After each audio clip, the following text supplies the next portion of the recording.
What if I told you there's an empire richer than most nations, hiding in plain sight? An empire whose wealth isn't measured in armies or territory, but in gold, real estate, and financial influence that has shaped the world for 2 millennia. This is the story of the Vatican, not the spiritual center for 1 billion people, but a financial superpower whose true balance sheet has never seen the light of day. Its wealth wasn't inherited. It was engineered, piece by piece, over centuries of brilliant strategy. It all began with an alliance. When the early church partnered with the Roman Empire, it gained more than just protection. It unlocked a river of wealth that would never run dry. The first and most powerful economic weapon was land. As Roman influence faded, the church stepped in, acquiring vast tracts of land through donations, wills, and political maneuvering. Soon, it wasn't just a religious institution. It was Europe's largest landlord,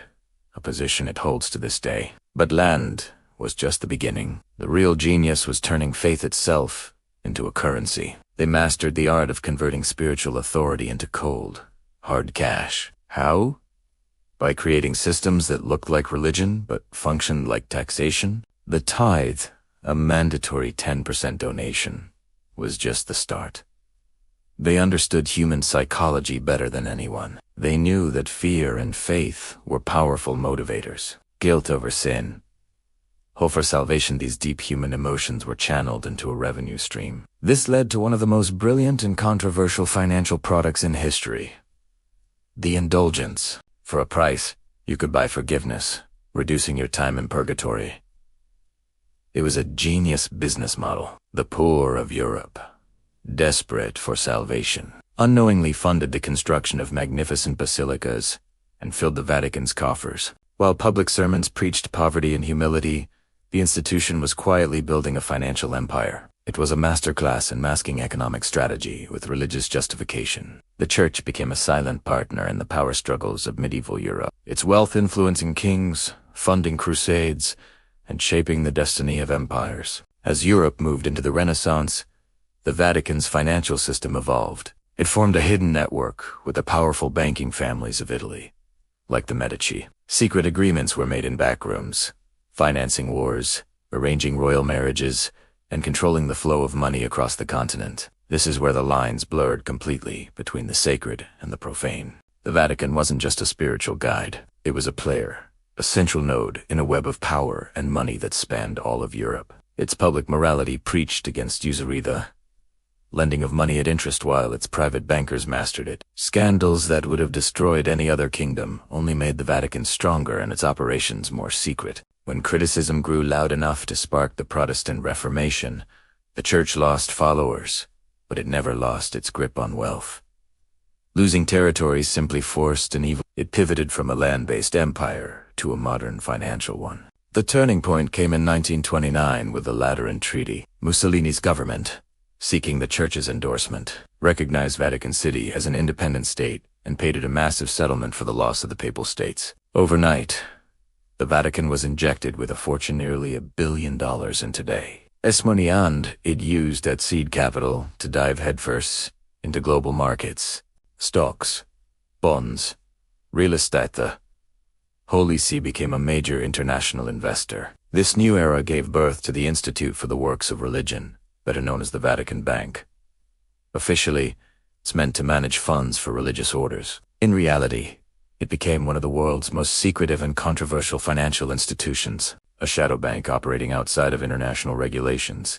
It allowed vast sums of money to move around the globe, untraced and untaxed.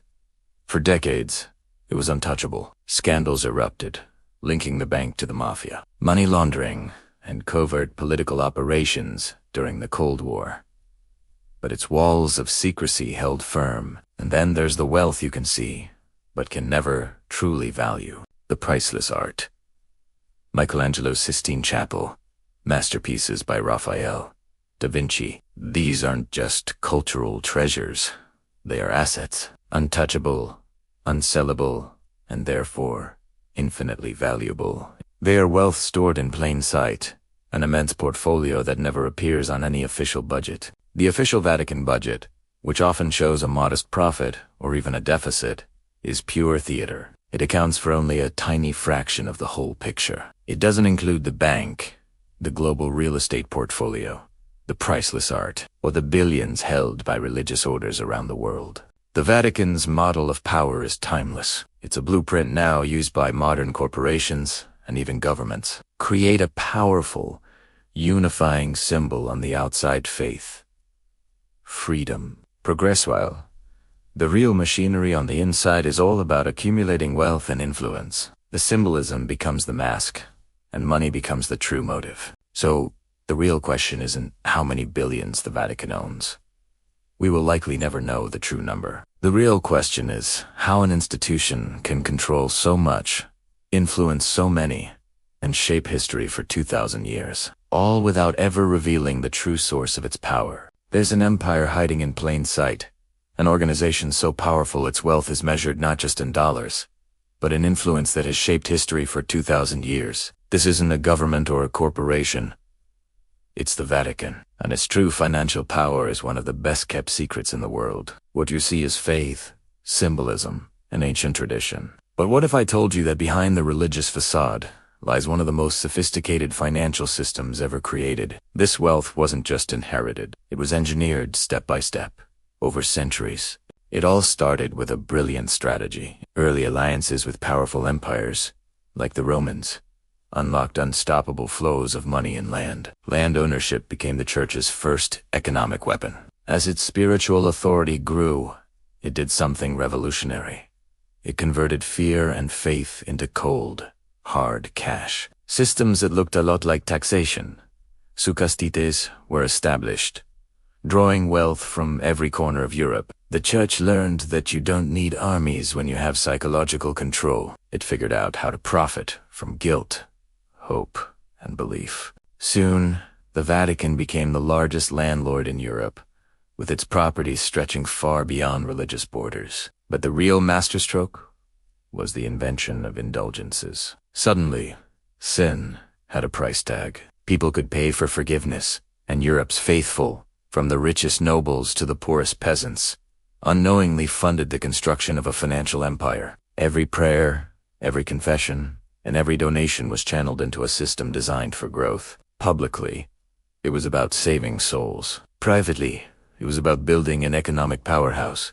This created a hidden network of power. The church formed secret alliances with Europe's most powerful banking families, like the Medici. Together, they shaped wars, funded kings, and pulled the strings of politics from the shadows. Official religious doctrines, often masked, purely economic strategies. The Vatican became a silent partner in Europe's greatest power struggles, always ensuring it came out on top. While it preached public morality and humility, its private wealth-building operations ran in the opposite direction, even when faced with internal scandals and widespread criticism. Like the Protestant Reformation, the Vatican's core financial system survived. In fact, losing territory forced it to adapt and evolve. It shifted its focus from land to modern finance.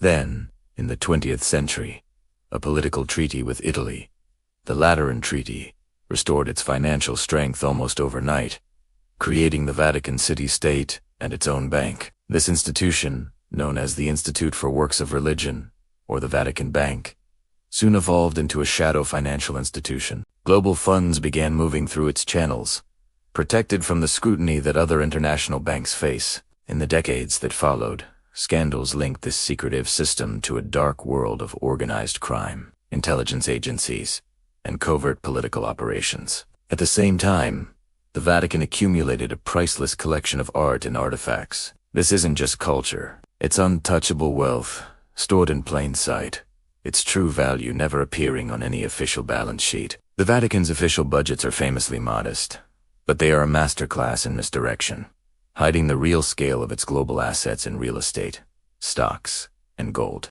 Think about it. The model is simple but brilliant.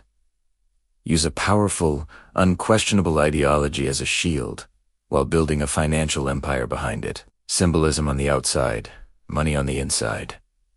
Faith becomes the mask, and wealth becomes the engine. So, the real question isn't just about how much the Vatican owns. The real question is, how much of our world does it control without ever showing its hand? The secret isn't the gold in its vaults.